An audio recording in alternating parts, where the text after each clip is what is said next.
Les effroyables signes du ciel, ce mercredi après Enquête de région sur France 3.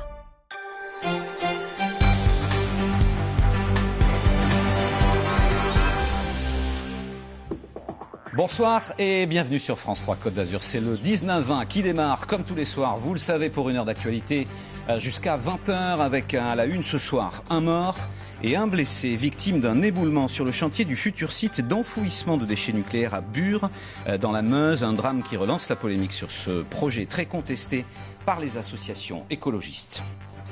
Journée de grève et d'action souvent spectaculaires des chauffeurs de taxi contre les dérives des VTC. Plusieurs rassemblements parisiens ont dégénéré. Il y a eu un blessé et 22 interpellations.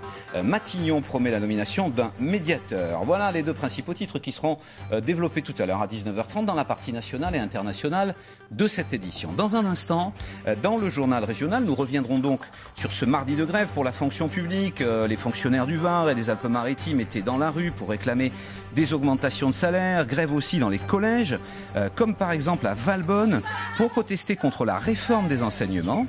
Et puis grève aussi des taxis à Nice qui ont choisi de donner une bonne image de leur profession aux clients. Dans le 19-20, nous recevrons Franck Osner, qui est secrétaire général de Force Ouvrière 06, qui nous dira pourquoi FO a appelé à cesser le travail aujourd'hui.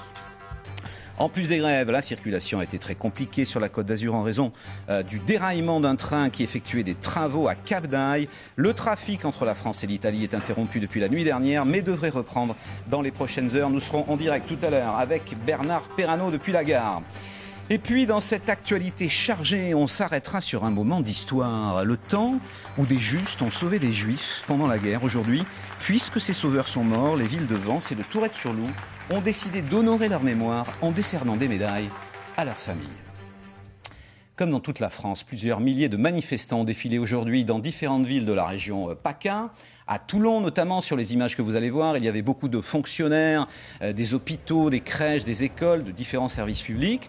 Ils réclamaient des augmentations de salaire car les fonctionnaires n'ont pas été augmentés depuis 2010. À Nice, tous les grévistes se sont rassemblés sur la place Masséna en fin de matinée avec les mêmes revendications. C'est un reportage de Yannick Fournigaud avec Jacques Sauffer. Jour de manifestation, jour de revendication dans les rues de Nice ce matin.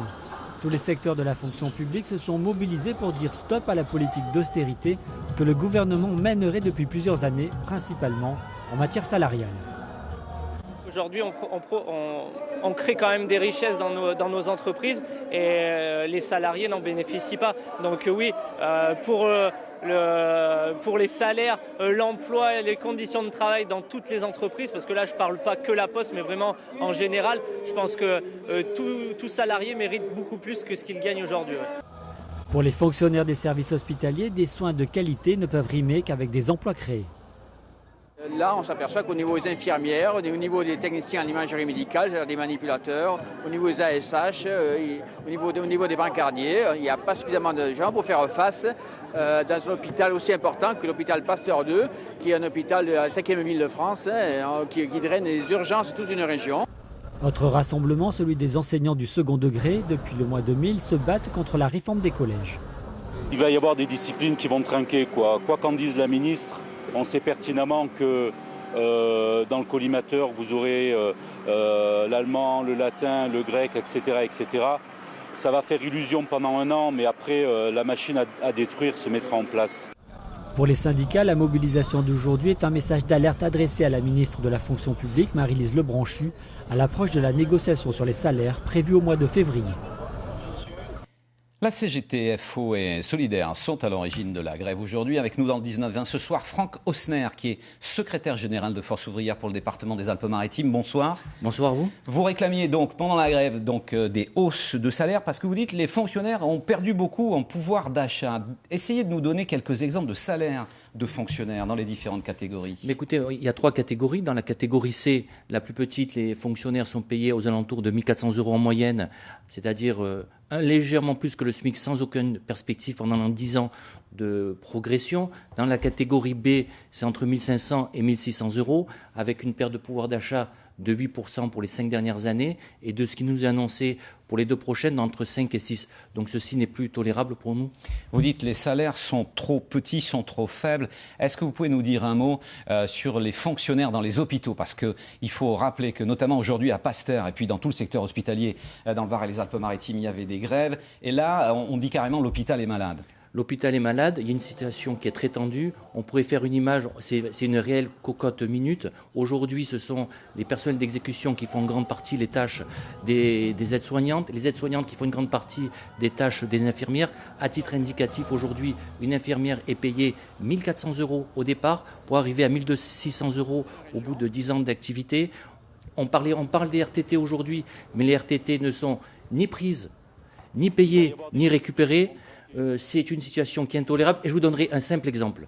Aujourd'hui, dans les salles de gériatrie, dans les EHPAD, c'est-à-dire les maisons de retraite une notion de solidarité importante. Sachez que pour 60 à 70 patients, il y a 2 aides-soignantes. Ce qui veut dire qu'un patient a une douche, a des soins, une fois par semaine. Est-ce que nos seniors ont mérité ça? Alors non seulement le salaire, mais donc le sous-effectif, vous le dites à l'instant. Qu'est-ce que vous répondez quand même aux téléspectateurs qui nous regardent et qui sont des salariés de droit privé, comme à France 3? France 3, on n'est pas fonctionnaire, on est salarié de droit privé. Vous aussi d'ailleurs, je sais. Vous défendez les fonctionnaires et on dit les fonctionnaires, ils sont privilégiés. C'est sûr qu'ils n'ont pas de bon salaire, mais ils ont des congés, ils partent à la retraite avant. Qu'est-ce que vous répondez à cela? Alors tout d'abord, c'est ce que disent tout simplement nous gouvernants. Ils sont moins bien payés. Ça, ce sont des études qui sont faites. Ils sont moins bien payés que dans le privé. Je vous ai donné quelques exemples. Ils partent à la retraite en même temps que ceux du privé, c'est-à-dire à 60... Pas pour toutes les professions. Pas pour toutes les professions. Pour les professions difficiles, comme pour les pompiers, comme pour les policiers, ils partent, c'est vrai, à 55 ans, mais je pense qu'ils l'ont bien mérité de par la difficulté de leur métier. Et puis, il faut savoir aussi que leur retraite n'est pas calculée sur leur salaire plein, puisqu'ils ont des primes qui n'intègrent pas forcément. Dernière question, parce qu'on n'a que 3 minutes, comme tous les soirs, évidemment, c'est assez rapide. Un dernier mot sur le service public. Pourquoi il faut le défendre, ce service public? Le service public, c'est le ciment de notre société. Ce sont les fondations. Demain, il existe aujourd'hui des pays où il n'y a pas de service public, il n'y a pas de pompiers, il n'y a pas de police, il n'y a pas d'hôpitaux, il n'y a pas d'écoles. Mais ce ne sont pas des républiques. Et vous dites donc c'est pour ça que c'est essentiel. Et aujourd'hui, je dis simplement que le service public, c'est le bien de ceux qui n'ont rien. Et aujourd'hui, dans les conditions actuelles de notre société, avec la crise, ça lisse tout simplement les inégalités sociales. Merci Franck Hausner, représentant de Force ouvrière pour le département des Alpes-Maritimes. Deuxième motif de grève, c'était pour les enseignants. La